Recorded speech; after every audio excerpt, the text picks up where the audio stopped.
Hi, everyone. So we're doing a lot of things right now to get our offers accepted. We're waiving appraisal contingencies. Clients are offering well over asking price and well over what they know something's going to appraise for.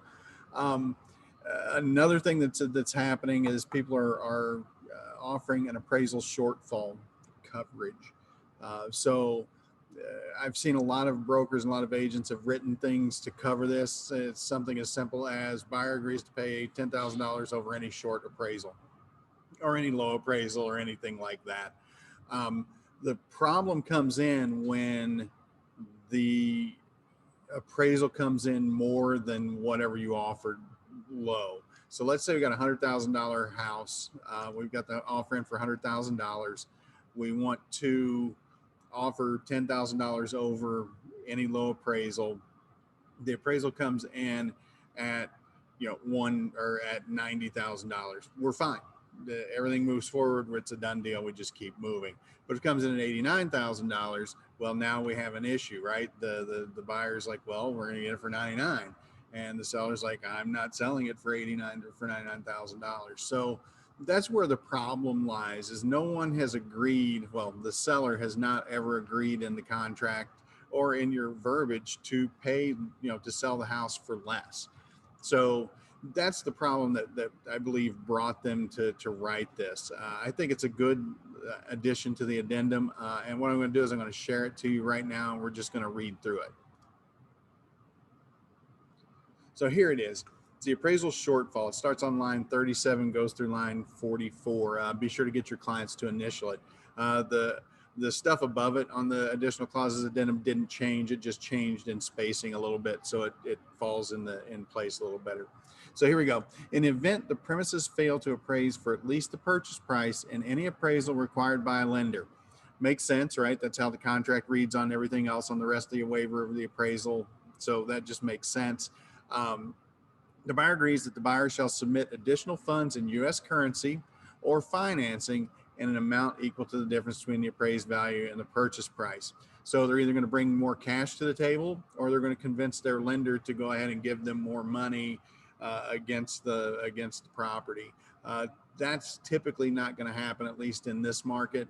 Maybe down the road, if there's ever a really strong buyer's market where values are fluctuating the other direction, that could happen. But right now, you're not going to see that very often. Provided that the difference does not exceed, and here's where you put in your number. Put in $1, put in $10,000, put in $1.5 million. Doesn't matter. It's what your client wants. Explain to them what it actually means and get it in there.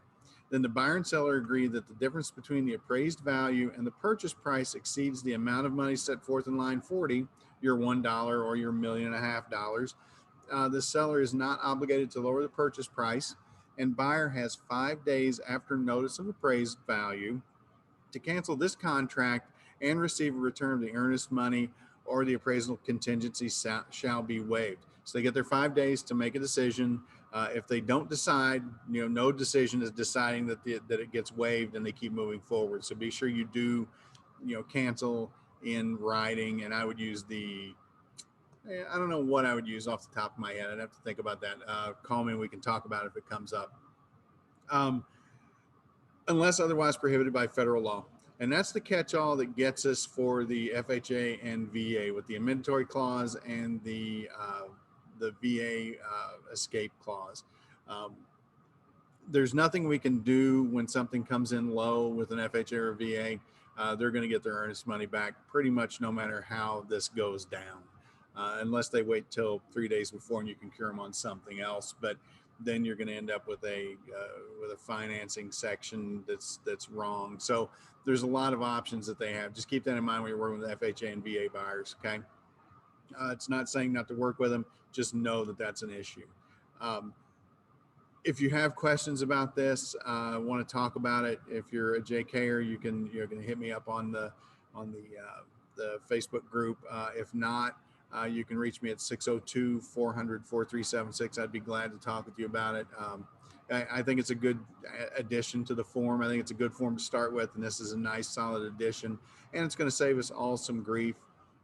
It's already come up for me a couple times where one of our agents will have an offer out, It'll come in low. The low is below what the seller wants to sell it for. And now we're suddenly in a fight that we really have no way to win. I mean, I'll go to bat for you, but it's pretty unusual that we'd win that. And then this just clears it up where it's a non-issue. Okay. Again, if you have questions, give me a call. Thanks for taking your time to listen to me.